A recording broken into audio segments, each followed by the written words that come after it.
अस्सलाम वालेकुम। Welcome to my channel voice over by Amna Shah. I hope कि आप खुश होंगे। कहानी शुरू करने से पहले आपसे रिक्वेस्ट है कि अगर आपको मेरा कंटेंट पसंद आता है तो प्लीज़ मेरे चैनल को सब्सक्राइब करें। आइए कहानी का आगाज़ करते हैं। मुस्तफ़ा मेरे कमरे में दाखिल हुआ। मैंने उसे अपने सामने कुर्सी पर बिठाया और उसे गौर से देखा। उसकी उम्र 22-23 साल थी, लेकिन वो 16-17 साल का लगता था। उसका चेहरा भोले भाले बच्चों का सा था। यकीन नहीं आता था कि ये किसी मुजरिम का चेहरा है। मुस्तफ़ा, मैंने उससे पूछा, झूठ बोलोगे या फ़ौरन सच बोल दोगे? मैं चोर या डकैत तो नहीं कि झूठ बोलकर अपने आप को बचाने की कोशिश करूंगा, उसने कहा। पूछें, आप क्या पूछते हैं? अबू ज़र पर हमला तुमने किया था? हाँ जी, उसने बड़ी दिलेरी या मासूमियत से जवाब दिया। मैंने रास्ता रोककर उसकी हड्डियां ठोकी हैं। तुम्हारे साथ और कौन था? ये नहीं बताऊंगा, उसने जवाब दिया। पहले मैं उनकी सज़ा खुद ही लूँगा। उन्होंने मेरा साथ दिया था, दोस्ती का हक अदा किया था। अब मैंने दोस्ती का हक अदा करना है। मेरी हंसी निकल गई। उसने ये बात भोलेपन में कही थी। वो ना भी बताता तो मैं उसके दोस्तों को पकड़ सकता था। मैंने इस वारदात को अलग कर दिया। शफीका कहाँ है? मैंने पूछा। क्या ये भी नहीं बताओगे? मालूम होता तो बता देता, उसने कहा। अगर शफीका तुम्हारे साथ गई है तो ये कोई जुर्म नहीं, मैंने कहा। वो बालिग औरत है, तुमने उसे अगवा तो नहीं किया होगा? अपनी मर्जी से तुम्हारे साथ गई होगी। वो मेरे साथ नहीं गई, उसने जोर देकर कहा। तुम कहाँ गए थे? मैं उसके पीछे गया था, उसने जवाब दिया। वो मिली नहीं। तुम ये कहना चाहते हो कि वो किसी और के साथ गई है? वो अगवा हुई है, उसने कहा। उसे ज़बरदस्ती ले जाया गया है। आप मेरी पूरी बात सुन लें। उसे मेरे बाप ने अगवा कराया है। हो सकता है मेरा ससुर भी इसमें शामिल हो। अगवा क्यों कराया है? मुझसे जुदा करने के लिए, मुस्तफ़ा ने कहा। उसने वही बात सुनाई जो उसके बाप ने सुनाई थी। अपनी माँ के मरने के बाद शफीका ने उसके साथ ऐसा प्यार किया कि वो शफीका का ही होकर रह गया। उस वक्त वो बच्चा था और सिर्फ माँ के प्यार को पहचानता था। माँ का प्यार कब्र में दफन हो गया, लेकिन उसे ये प्यार शफीका से मिल गया। उस वक्त शफीका का पहला बच्चा पैदा हुआ और जल्द ही मर गया था। मुस्तफ़ा ने बयान देते हुए कहा। वो बहुत रोई थी और मेरे साथ प्यार करती थी। मुझे अपने घर ले जाती थी, कभी कभी रात को भी अपने पास रखती थी। मेरी उम्र 11-12 साल थी। मैं शफीका के पास होता था तो 11-12 महीनों का बन जाता था। मैं उसी के पास रहना चाहता था, लेकिन घर वाले नहीं मानते थे। मुझे कभी महसूस ही नहीं हुआ कि मैं कितना बड़ा हो गया हूँ। मैं 17-18 साल का जवान हो गया, लेकिन शफीका के सामने मैं बच्चा ही रहता था। शफीका के घर में पहले की तरह जाता था और वो मुझे अपना खून समझती थी। प्यार भी पहले की तरह करती थी। नहीं जी, उसने जवाब दिया। अब वो ऐसे तो नहीं कर सकती थी कि मुझे गोद में बिठा लेती, अपने साथ सुला लेती। मैं भी समझता था कि अब मैं जवान आदमी बन गया हूँ, लेकिन मेरे दिमाग से बचपन नहीं निकलता था। आप यकीन करें, शफीका ऐसी वैसी औरत नहीं, अपनी इज्जत का ख्याल रखने वाली औरत है।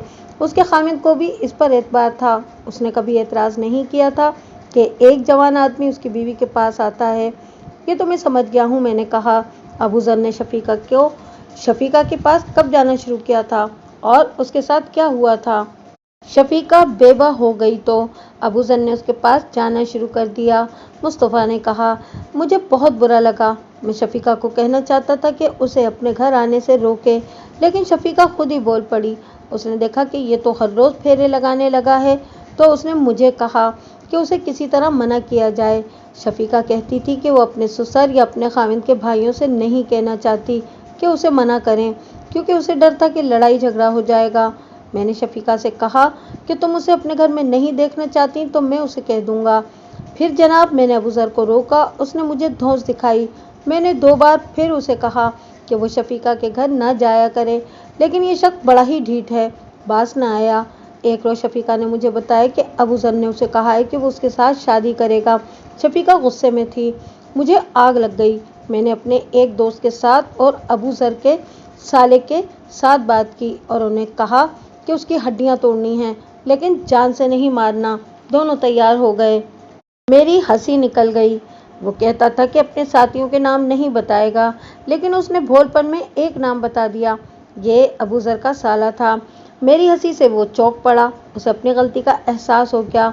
میں نے اسے کہا کہ وہ فکر نہ کرے اور مجھے ہر ایک بات کا بالکل صحیح بتا دے۔ جوش میں آ کر اس نے اپنے ایک ساتھی کا اشارہ دے دیا۔ اس نے پریشان سے لہجے میں کہا، اب آپ یہ سمجھ لیں کہ میں نے آپ کو کچھ نہیں بتایا۔ میں ان دونوں دوستوں کی سزا خود لینا چاہتا ہوں۔ تم بات کرو مصطفیٰ، میں نے کہا، ہو سکتا ہے میں تمہیں بھی سزا نہ ہونے دوں۔ شرط یہ ہے کہ مجھ سے کچھ چھپانا نہیں۔ یہ بتاؤ کہ ابو ذر کا سالہ اس کی پٹائی کے لیے کیوں تیار ہو گیا تھا؟ اس کی بہن کا اس نے جینا حرام کیا ہوا تھا۔ اس نے کہا، اسے کہتا تھا کہ طلاق دے دوں گا، اس کے سامنے شفیقہ کی تعریفیں کرتا تھا، اس کے ساتھ لڑتا جھگڑتا تھا۔ اس کے سسر نے اس کے ساتھ بات کی تو اس نے اس بزرگ کی بے عزتی کر دی۔ لڑکی والے اپنی عزت کی خاطر چپ ہو گئے، لیکن اس کا چھوٹا سالہ جو میری عمر کا ہے، میری طرح برداشت کا کمزور ہے، میں نے اس کے ساتھ بات کی کہ اسے شفیقہ کے گھر جانے سے روکنا ہے۔ اس کا سالہ سمجھتا تھا کہ ابو ذر نے شفیقہ کو اپنے دماغ پر سوار کر لیا ہے اور اسی لیے اسے اپنی بیوی بری لگنے لگی ہے۔ اس کا سالہ تو اسے ختم تک کرنے کے لیے تیار ہو گیا تھا، لیکن میں نے ابھی کچھ اور سوچا تھا۔ ہم موقع دیکھتے رہے۔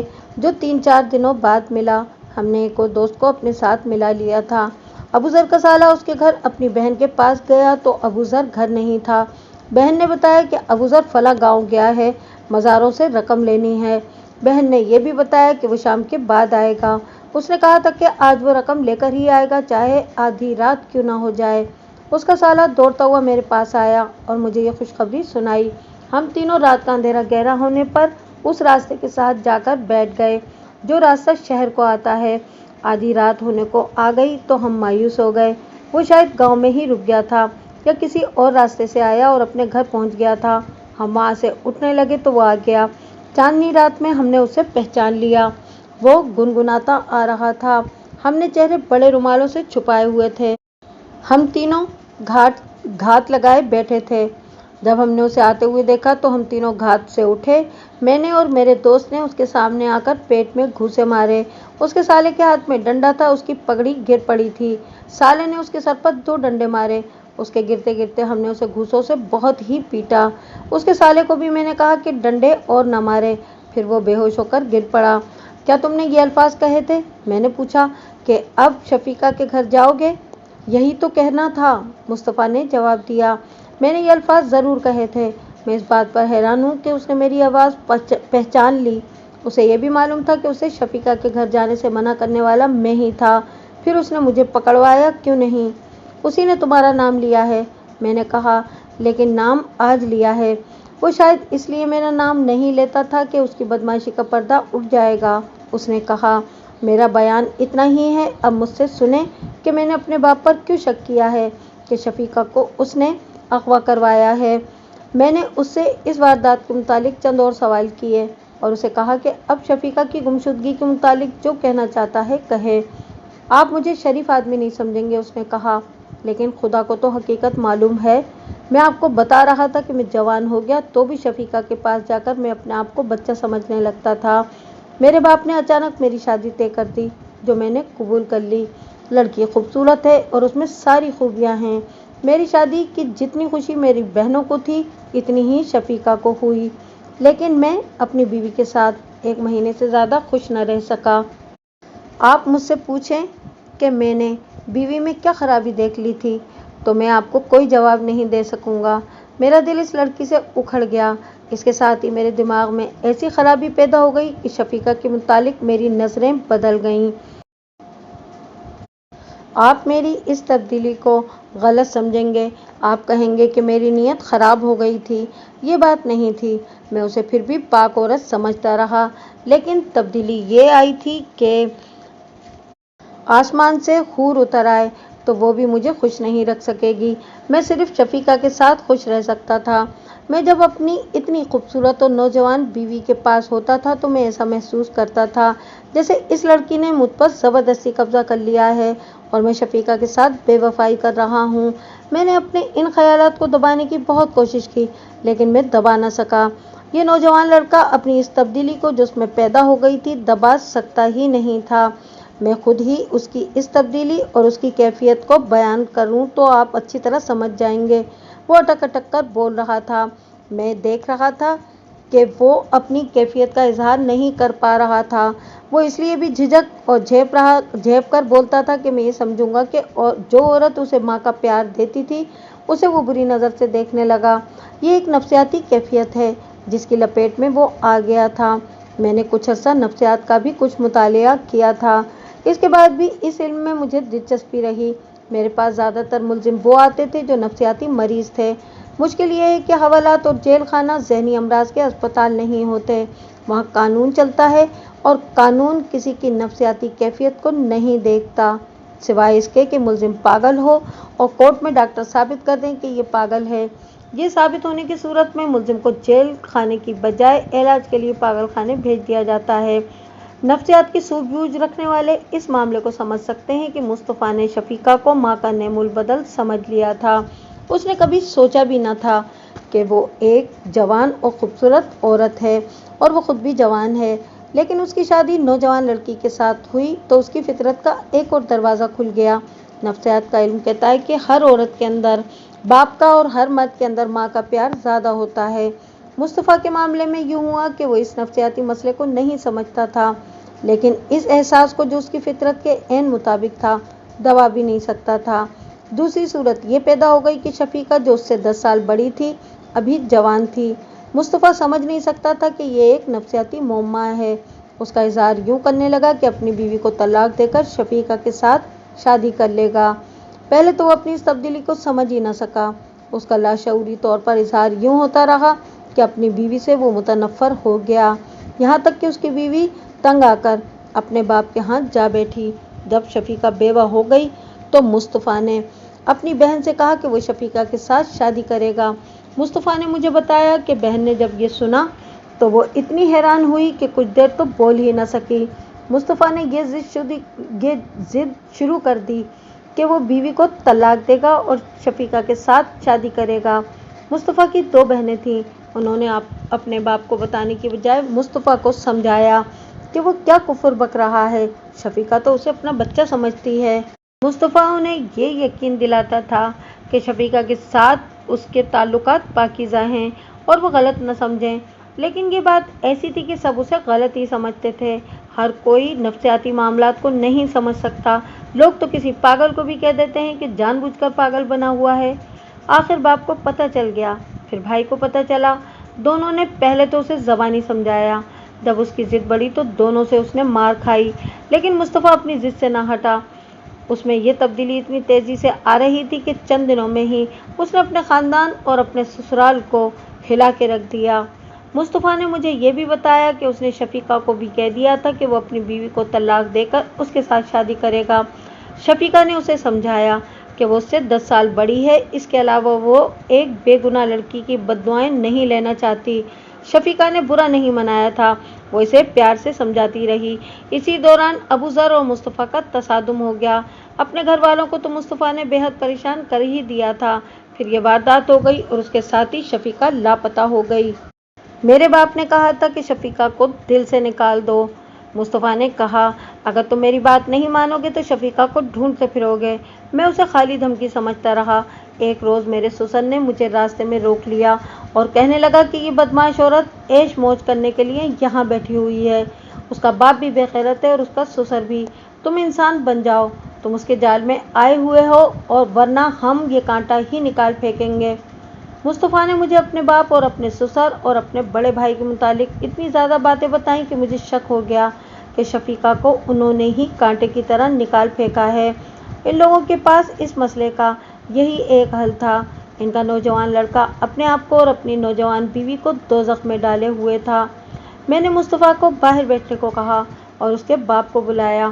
مصطفیٰ کے بیان کے سوا میرے پاس کوئی ٹھوس شہادت تو تھی نہیں، میں اس کے باپ کو کیا کہتا۔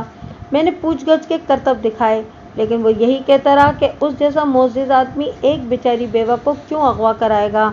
مصطفیٰ کے سسر کو بلایا اور اس کے سامنے بھی یہی الزام رکھا کہ اس نے شفیقہ کو اغوا کرایا ہے۔ اس نے بھی وہی جواب دیا جو مصطفیٰ کا باپ دے چکا تھا۔ میں انہیں کہتا تھا کہ اپنے لڑکے کو شفیقہ کے جال سے نکالنے کے لیے انہوں نے یہ حرکت کی ہے، لیکن وہ نہیں مانتے تھے۔ منوانے کا طریقہ میں جانتا تھا किसी के ये कह देने से कि वो मुअज़्ज़िज़ आदमी है, उसे पुलिस के तरीक़ा तफ्तीश से और कानून से निजात नहीं मिल सकती थी। देखें जनाब, मैंने इन दोनों को इकट्ठा खड़ा करके कहा, मैं आपको थोड़ी सी मोहलत देता हूँ, ये भी इसलिए कि आपकी इज्जत महफूज रहे। बाहर जाकर बैठें, आपस में बात कर लें और मुझे सही बताएं। मैं आपको थाने से बाहर नहीं जाने दूंगा। अगर आप शराफत से औरत वापस कर देते हैं तो मैं उसके बाप और ससुर को मनवा लूंगा कि वो अपनी रिपोर्ट वापस ले लें, और अगर लापता औरत का सुराग मैंने खुद लगाया और ये जुर्म आपका निकला तो फिर कानून में जितनी सज़ा लिखी हुई है वो दिला के रहूँगा। देखो जी, इस लड़के ने हमें कितना जलील कर दिया है। मुस्तफ़ा के बाप ने कहा, यह हमारे खिलाफ कार्रवाइयाँ कराता फिरता है। इससे बेहतर होता कि इसकी माँ की मौत इसे दुनिया से उठा ले जाती। थाने में जज्बाती बातें नहीं चला करती जनाब, मैंने कहा। अपनी हैसियत को सोचें और अपनी इज्जत सच बोलकर बचाएं। मैंने इन्हें बाहर निकालकर मुस्तफ़ा को बुलाया और उसे बताया कि उसके दोनों बुजुर्ग तो मान ही नहीं रहे। मुस्तफ़ा यकीन के साथ कहता था कि ये इन दोनों की बदमाशी है। एक बात बताओ, मैंने उससे पूछा, तुमने कहा था कि तुम शफीका के पीछे चले गए थे, कहाँ गए थे? मुझे पूरा यकीन था कि शफीका को मेरे बाप ने गायब करवाया है, उसने जवाब दिया। मुझे शक हुआ कि इसे मेरे बाप ने अपने मुरब्बों पर भेज दिया होगा, जहां उसे ये कहा जा रहा होगा कि वो मेरे साथ ताल्लुक़ तोड़ ले। ये भी हो सकता है कि इसे उन्होंने मरवा ही दिया हो। मुझे जो ही ये पता चला कि शफीका लापता है तो मैं घर बताए बगैर मुरब्बों पर चला गया था। मैंने मज़ारों के घर में जाकर देखा, इधर उधर से पूछा, लेकिन इसका कोई सुराग न मिला। मैं मायूस होकर वापस आ गया। क्या तुम्हारे बाप या ससुर के हाथ में कोई ऐसे बदमाश हैं जिनसे उन्होंने शफीका को अगवा कराया होगा? उसने मुझे 3 नाम बताए। इनमें एक सजा याफ्ता था, बाकी 2 अच्छे खासे बदमाश थे और वो मुस्तफ़ा के बाप से बहुत मानूस थे, यानी उनकी दोस्ती थी। मैंने इन तीनों को थाने तलब करने की सोची, लेकिन एक और काम के लिए तफ्तीश में लग गया। अगले रोज़ सुबह के 9 बजे का वक्त होगा कि इस ड्रामे के एक और मंजर से पर्दा हटा। यह अल्लाह की ख़ास करम नवाजी थी। मेरे थाने के साथ वाले देहाती इलाके के थाने से टेलीफोन आया। एक सिख सब इंस्पेक्टर जसवंत सिंह बोल रहा था। ओए मलका, उसने कहा, तेरे पास किसी औरत की गुमशुदगी की रिपोर्ट है? है यार, है। मैंने बेसब्री से कहा। नाम बोल, कहाँ है, क्या है उसका? अपना नाम शफीका बताती है, उसने कहा। हाँ जसवंते, मैंने खुशी से फटते हुए कहा, वो मेरी है, तेरे बाप की है। जसवंत सिंह ने बड़ी बेतकल्लुफ़ी से कहा। वो अपने बाप का नाम और खामिद का नाम कुछ और बताती है, और तू कहता है कि ये मेरी है। चल आजा, ले जा इसे। मैंने फ़ोन बंद किया और उसी वक्त एएसआई से कहा कि वो शफीका को वहाँ से लाने का फौरी बंदोबस्त करे। वो थाना तकरीबन 15 मील दूर था, देहाती इलाका था, वहाँ तक टांगा ही जा सकता था। एएसआई अपने साथ 2 कांस्टेबलों को लेकर रवाना हो गया। सूरज गुरूब होने से कुछ पहले एक अच्छी खासी खूबसूरत औरत मेरे सामने खड़ी की गई। वो शफीका थी। क्या तुम्हें ज़बरदस्ती अगवा किया गया था? मैंने पूछा। धोखे में, उस औरत ने जवाब दिया। औरत जो मुस्तफ़ा के घर काम करती है, रात को मेरे पास आई। वो कहने लगी कि मुस्तफ़ा को कुछ हो गया है। मैंने पूछा क्या हुआ है, तो उसने बताया कि बैठे बैठे उसका जिस्म अकड़ गया और वो बेहोश हो गया है। मैं दौड़ पड़ी। ये लड़का मुझे बहुत अच्छा लगता है। वो औरत पीछे रह गई। मैं तेज तेज बढ़ती चली जा रही थी। गली की नुक्कड़ से मुड़ी तो अचानक 2 आदमी मेरे आगे आ गए। एक ने मुझे बहन कहकर बुलाया और पूछा कि कहाँ जा रही हो। मैं इन दोनों को नहीं जानती थी। मैं कोई जवाब दिए बगैर आगे चलने लगी तो दूसरा बोला कि मुस्तफ़ा की खबर सुनकर तो नहीं जा रही। मैंने कहा कि उसी को देखने जा रही हूँ।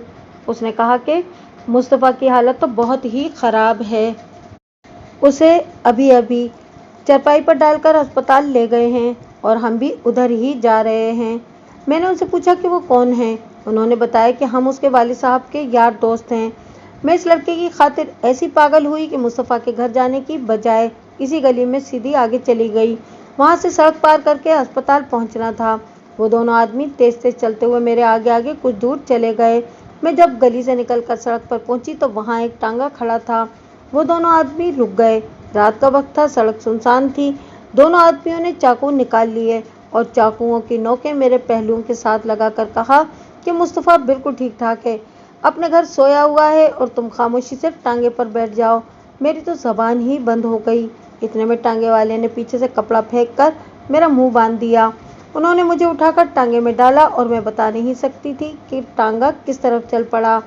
रास्ते में इन दोनों ने मुझे कहा कि मेरे साथ कोई छेड़छाड़ नहीं होगी और मुझे किसी बुरी नीयत से अगवा नहीं किया जा रहा। मैं तो बोल ही नहीं सकती थी। बहुत देर तक टांगा चलता रहा। मैं ये महसूस कर सकी कि टांगा सड़क पर नहीं जा रहा बल्कि ये देहाती पगडंडी है। खौफ के मारे शफीका का खून खुश्क हो गया। वो कैसे मान लेती कि उसे किसी बुरी नीयत से अगवा नहीं किया जा रहा। वो सोचती रही कि कौन ऐसा शख्स है जिसने उस पर यह वार किया है। उसके ख्याल में बार बार अबू ज़र आता था। मेरे पूछने पर उसने बताया कि अबू ज़र पर उसे इसलिए शक था कि अबू ज़र उसके साथ शादी करना चाहता था और शफीका ने उसे बहुत बुरी तरह धुतकार दिया था। शफीका के अंदाजे के मुताबिक टांगा 1 घंटा या 1.5 घंटा चलता रहा। टांगा रुका। उन लोगों ने शफीका को उतारा और सहारा देकर एक मकान में ले गए। जो कपड़ा उसके मुंह पर बांधा गया था उससे उसकी आंखें भी ढक गई थीं। जब उसके मुंह से कपड़ा उतारा गया तो उसने इधर उधर देखा। मट्टी का एक दिया जल रहा था। ये कच्चे मकान का कमरा था। 2 चारपाइयां बिछी हुई थी जिन पर बिस्तर थे। दरवाजा बंद था और 2 आदमी वहां मौजूद थे। मैं ये सुनकर हैरान हुआ कि इन दोनों ने अपनी शनाख्त को छुपाने के लिए अपने मुंह ढांपे हुए नहीं थे। शफीका उन्हें नहीं पहचानती थी। आप तसव्वुर कर सकते हैं कि शफीका की क्या हालत हुई होगी। वो अगर बेहोश नहीं हुई थी तो उसकी वजह सिर्फ ये थी कि वो हिम्मत वाली औरत थी। उसे तो खौफ से मर जाना चाहिए था। उसे एहसास था कि उसके साथ क्या सलूक होने वाला है।